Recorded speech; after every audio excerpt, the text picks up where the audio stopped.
Hi, my name is Nicole. Welcome to my channel, Travel to Money. In this video, I'm going to share with you about my annual costs of home ownership in Spain. I'll go over the taxes, bank fees, utilities, Wi-Fi, and more. This way you have a good idea of what a home will cost you each year if you decide to buy in Spain. If you are new here, I have created this channel to help you learn about how to travel, adventure, and have fun on the road to financial independence. I have traveled the world, I own a couple of houses in Spain, and I'm on a creative journey to financial independence. I believe the road to financial freedom can and should be fun. I hope you'll subscribe and join me on this journey, no matter where you are starting from. Just recently, a video of mine went viral on Insta about the house in Spain that I bought for $5,000. One of the most common questions in the comments was about my tax liability, so I thought that I would share about my yearly expenses of homeownership. Let me start out with a brief overview of what I have in Spain. My first house was purchased for just under 20,000 euro and only needed minimal work. I was able to move in right away. My second house that I just purchased is directly next door. I bought that house for 5,000 euro. Now, that one is a derelict, meaning it needs a complete renovation. It doesn't currently have electricity or water. I'm not 100% sure, but I think my tax liability on this is less until after the remodel because it's not currently livable. I just bought that one in the summer of 2022, so I don't have a backlog of information. But let's talk about the main house and what I pay for that. I have another video that I made a while back, and it covers the step-by-step process of buying a house in Spain. It's really easy. You can check out that video right up here if you're wanting to know the cost and process of actually buying a house. But let's talk about the cost once you own it. I looked back over my bank statements from the last year, and what we'll cover is taxes, homeowners insurance, tax prep fees, bank fees, electricity, water, internet, and we'll talk about if you want to pay a property manager. So let's start with taxes. Over the last year, I have paid 368 euro and 48 cents in taxes. I would love to break them all down for you, but I don't fully understand the receipts. Everything is automated through my bank account except for the ones that I pay through the accountant, which I also end up seeing on my bank account. For my homeowner's insurance, my most recent annual payment was 286 euro and 46 cents. Keep in mind, both the taxes and the homeowner's insurance will vary depending on the value of your property. For my tax prep fees, last year I paid 92 euro and 58 cents. I don't know if that will double with the new house or if that's just one singular fee. The next thing I pay for is bank fees. This year it went up to 40 euro per quarter. I believe it used to be 35, so that comes to around 160 euro per year. I bank with Sabadell, which has been a good bank for me. As a non-resident, I'm pretty sure you'll pay bank fees with just about any bank. My attorney has power of attorney for me and access to my account, which is handy when I need him to handle something for me while I'm away. Everything happens through the bank, from taxes to homeowners insurance, so it's definitely necessary. I have heard that you can price out and find lower homeowners insurance, but I've kept it with the bank just for ease. Next, let's talk about water bills. For my home, the water is billed quarterly and is usually between 30 and 50 euro per quarter, even when I'm not at the house. So at a minimum, plan on about 10 euro per month for water when you're not there, and 15 to 20 euro per month when you are there. Electricity is billed monthly. My lowest electric bill in the last year was 11 euro and 69 cents. My highest bill on months when someone was there was 87 euro and 9 cents. Now, I run a dryer and 2 air conditioner split units, so I do believe if I was there for longer periods of time, the electricity would be as much as 150 euro during summer months. Next on the list is the internet. About a year after I bought my first house, a new company came to town with fiber optic internet. They have been amazing. Before them, it was a huge hassle, but this internet works really well with very high speeds, and I only pay 25 euro per month. It's such a good deal. I don't want to hassle with turning it on and off, so I continue to pay even when I'm not using it. In the US, I pay over $90 per month for internet that is not even half as fast and way less reliable. So those are the things I pay for to keep my house up and running. That does not include maintenance costs, which can vary. This year, I had a couple of leaks in my house that a friend of mine fixed for me. Not long after I bought the house, I had a big plumbing problem that cost me several $100s. So you should expect that you'll end up spending something every year on maintenance. It wouldn't be a bad idea to have €1,000 as a maintenance fund that you can pull from, unless you will always have extra cash handy for various situations. So let's look at a total cost you expect if it was vacant all year and a total cost you could expect if it was lived in all year. Keep in mind what I said earlier about the varying costs for taxes and homeowners insurance if you end up buying a more expensive house. What we're looking at is what it cost me for my €20,000 house. Okay, so let's first look at the cost if it was vacant. I threw everything into a spreadsheet, and for electricity, I put in €13 per month because that seems to be my vacant average. For water, I put €10 per month.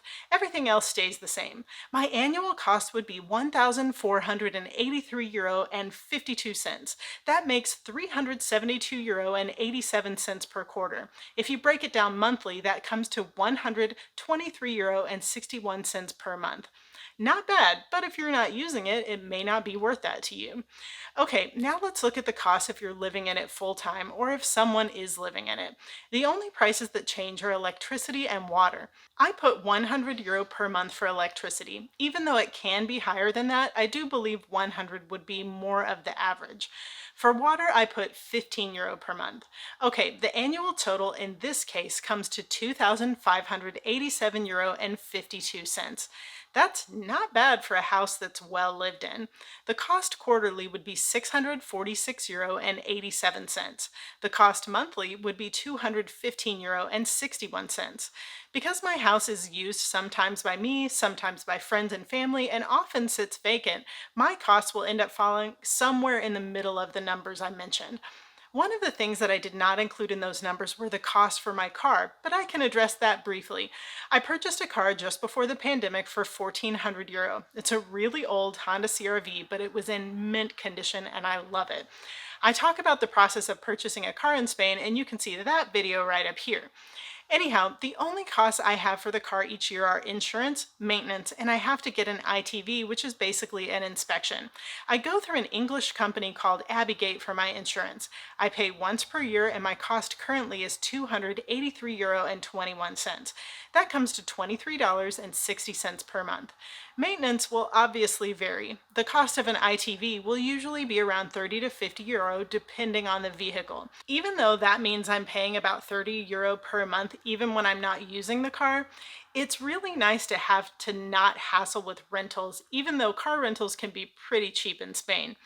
I don't have parking at my house, but some nice friends have offered to let me keep my car on their property when I'm away. I also know of people who don't use a car, and that can definitely be an option.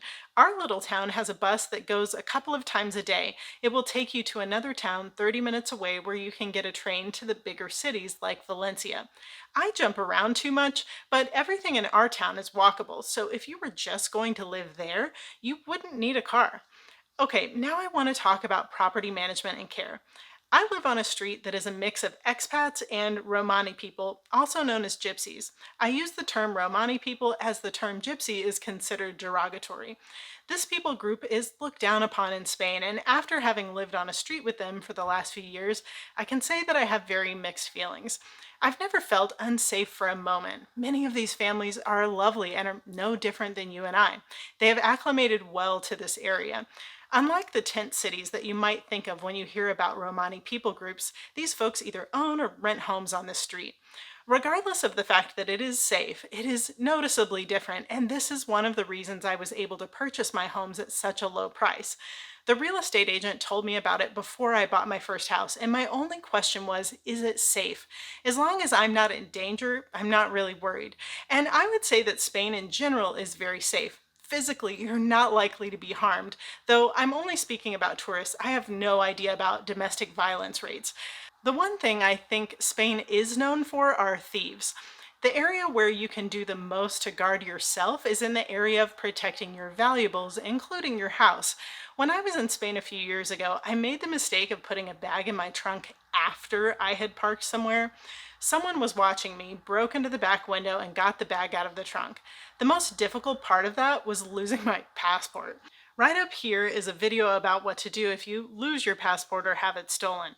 The first house that I purchased in Spain is well guarded. The English owners before me put in excellent bars and gates over all the doors and windows. To this point, I've never had a problem with people breaking in or stealing anything at all. There's one thing that stands out to me, and that is building relationships with other people. I'm fortunate to live around so many other expats from France, Canada, the UK, Australia, the US, and the list goes on. I don't know where I'd be without them. So there are a couple of things that have been helpful. First, we have a WhatsApp group for expats who live on our street. Anytime someone has a question, there is someone in that group with an answer. When there is something going on in the city, they will share posts and translations. For example, this was helpful during the pandemic for those who were there in Spain for the lockdowns. They also communicate if there is anything fishy going on or if anything happens to anyone's property. One time, someone had spray painted a bad word in Spanish on the front of someone's house. That person was not in Spain when it happened. One of the neighbors let them know in the chat, and within a couple of hours had taken some paint and covered the insult. Honestly, I've seen neighboring taken to such a great level.